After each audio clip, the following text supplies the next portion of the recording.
कचौड़ी के मालिक प्रदीप गुप्ता बच्चा के निधन पर शोक। अल्प समय में अपने स्वाद व गुणवत्ता के लिए प्रसिद्ध चंद्रलोक कचौड़ी के मालिक प्रदीप गुप्ता बच्चा डेंगू से असामयिक निधन पर व्यापारी एकता समिति उत्तर प्रदेश के प्रदेश अध्यक्ष श्री विजय गुप्ता की अध्यक्षता में एक शोक सभा का आयोजन वैष्णो वाटिका महेवा प्रयागराज।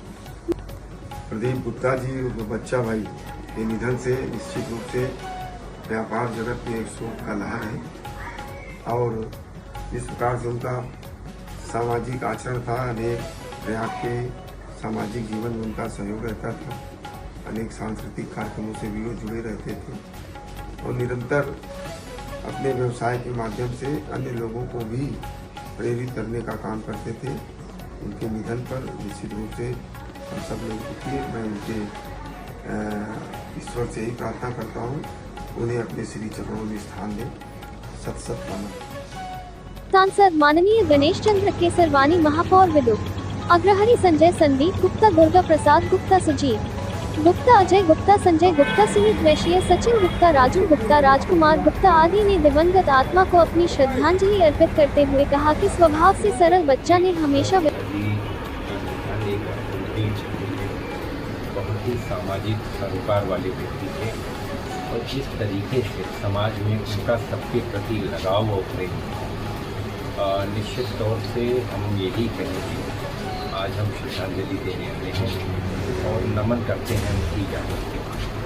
और लेकिन जिस तरीके से गुप्ता जी का असामयिक मृत्यु खाली उनके परिवार की ही क्षति है, क्योंकि समाज की और हम सभी लोगों की क्षति है।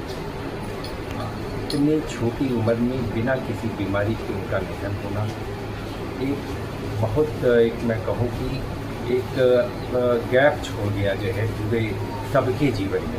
अभी उनका बहुत ही सुंदर भविष्य था, आगे उनकी बहुत ही सुंदर जो है आगे बढ़ने का जितनी लगन जितनी मेहनत के साथ अपने काम को करते हैं शायद ही कोई व्यक्ति इतना कर सकता है, लेकिन भगवान को शायद मंजूर नहीं था। प्रभु श्री राम अपने चरणों में उनको स्थान दें, यही हम कामना करते हैं और परिवार को इस दुख की घड़ी में ये सहन शक्ति दें कि वो सहन कर सके इस क्षति को, यही हम कामना करते हैं। और बच्चों का आगे चलकर भविष्य हम भगवान से यही कामना करेंगे कि सुंदर हो, अच्छा हो और वो आगे बढ़े और उनकी छाया हम लोग बच्चों में देखें, प्रतिबिंब उनकी हम लोग बच्चों में देखते हैं। तो बच्चे आगे बढ़ेंगे तो निश्चित तौर से उनकी आत्मा को कहीं न कहीं शांति मिलेगी, यही भगवान श्री राम से हमारी प्रार्थना है। जब आज उनके परिवार में आप आए और छोटी का आपने जाना तो क्या चला कि एक आकस्मिक निधन जो होना हुआ था, ये एक लिखा हुआ विधान था या कुछ उनको बीमारी थी?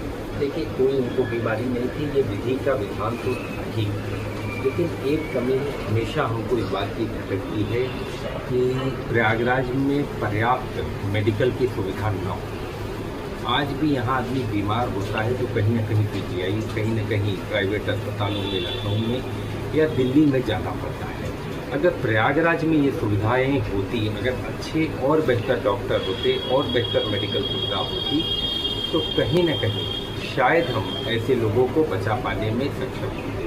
हमने लोकसभा में कई बार इस मामले को उठाया भी कि प्रयागराज में एम्स होना चाहिए और मैं अभी भी सरकारों से ये कहूँगा, हमारी गुजारिश अपील है कि प्रयागराज को अगर एम्स मिल जाए तो हो सकता है लाखों लोगों की जान बचे। और खाली प्रयागराज नहीं, अगल बगल के क्षेत्रों के जो लोग आते हैं, मध्य प्रदेश के लोग आते हैं, अगल बगल राज्यों के, अगल बगल जिलों के लोगों की भी जान बच सकती है। प्रयागराज में अभी भी हमको लगता है कि मेडिकल सुविधाओं का अभाव है और जो समय निकल जाता है, जो शुरुआत के 4-5 दिन निकल जाते हैं जांचों में और अच्छी सुविधा न मिलने के कारण, वही कहीं न कहीं कारण बनते हैं कि व्यक्ति को हम बचा नहीं पाते। तो आज प्रदीप गुप्ता जी के निधन पर मुझे ये चीज़ों का एहसास और ज़्यादा प्रबल हुआ कि अगर शायद एम्स रहा होता, शायद बेहतर मेडिकल सुविधा रही होती तो हम बचाने में कामयाब रहे होते। इस बात का दुख हम लोगों को हमेशा रहेगा कि प्रयागराज आज भी मेडिकल क्षेत्र में अछूता है। हमारे बड़े घनिष्ठ और पारिवारिक हमारे रिश्तेदार का न रहना जो है वो हम लोगों को बहुत दुखी कर गया। पूरे परिवार को इतनी कम उम्र में इस तरह से चले जाना, जाहिर सी बात है मन तो बहुत दुखी है। हमारे पुराने साथी और परिवार को इस तरीके से छोड़ के चले गए, बच्चों को छोड़ करके चले गए, डेंगू जैसी बीमारी उनको लेकर के चली गई। ये क्षति तो पूरी नहीं की जा सकती है।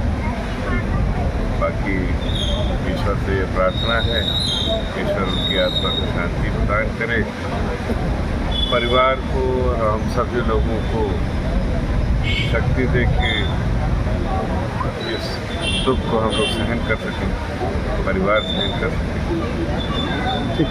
व्यवसाय में गुणवत्ता को प्राथमिकता दी तथा यदि कोई गरीब भूखा आ जाता था तो उसे निःशुल्क भी भोजन कराते, साथ ही सामाजिक गतिविधियों में भी बढ़ चढ़कर भाग लेते रहे। इस अवसर पर बड़े भाई संदीप गुप्ता ने बताया कि ने विगत दिनों प्रदीप गुप्ता बच्चा चित्रकूट घूमने ये सब अपने पिताजी माताजी के संस्कार हैं और शहर में जो इतना नाम हो लोगों का प्यार है और पिताजी के दिशा संदेश पे ही पूरी जिम्मेदारी को हम लोगों ने निभाया है और एकदम ईमानदारी से मेहनत करके। और आज हम लोग शहर के मुकाम पे भी हैं, लेकिन पिताजी का मतलब एक होता है कि आदमी काम करने के बाद भी लोग कहता है कि अब ये बिजनेस चेंज करना, वो करना, लेकिन पिताजी ने कहा कि जो मेहनत में सुकून है और मेहनत में जितनी खुशहाली बरकत तरक्की है वो किसी शॉर्टकट रास्ते पे नहीं है।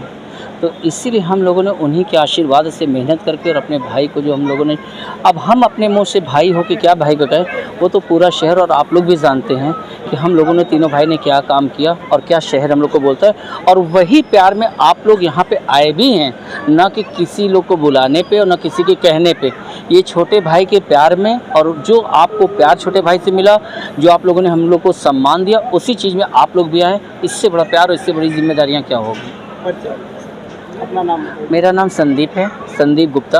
मैं प्रदीप गुप्ता बच्चा भाई का बड़ा भाई हूँ।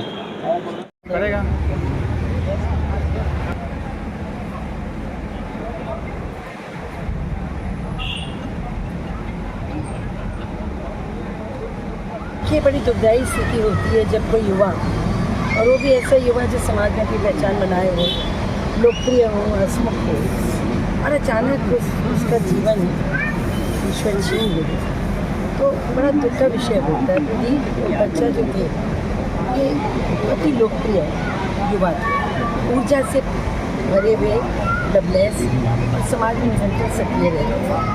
तो उनका जाना देखिए आप, कितनी बड़ी भीड़ आज नैनी में एकत्रित हुई, उनके छोटे बच्चे, उनकी पत्नी, उनकी माँ, मतलब स्तब्ध है भाई, सब लोग स्तब्ध हैं, क्योंकि 40 साल की उनकी आयु में चले जाना ये असहनीय दुख है।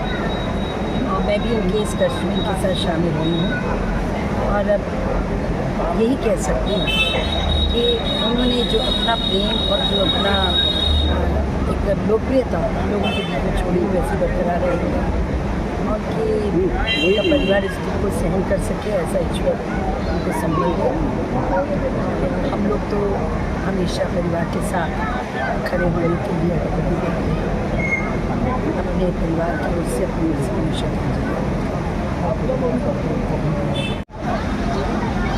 उनको 5 अगस्त को निधन हुआ, लेकिन आज ऐसा लग रहा है कि हम लोग के बीच में हैं। और वैसे ही जिस अंदाज में बोलते थे, जिस अंदाज से मीठी बात, जिस अंदाज से भैया भैया करके हम लोग से छोटे थे, लेकिन उनका जो बोल चाल था ऐसा लगता था कि आज हम लोग के बीच में हैं और कान में उनकी बातें गूंजती हैं।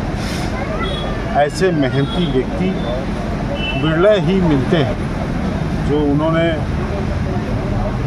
ज़मीन से सफ़र किया, एक छोटी सी गोमती में लगा के कचौड़ी बेल के यहाँ तक उन्होंने प्लेट भी धोया और आज उस स्तर पर पहुँचाया कि चंदोक कचौड़ी के नाम पूरे हिंदुस्तान में लिया जाता है। यहाँ पर महाकुंभ हुआ तो लोग कहते थे कि यह हम आए हैं, चलो चलो कचौड़ी में कचौड़ी का स्वाद ले ले, क्योंकि हम दोबारा इलाहाबाद आए या ना आए। तो ऐसा नाम है चल्लो कचौड़ी का।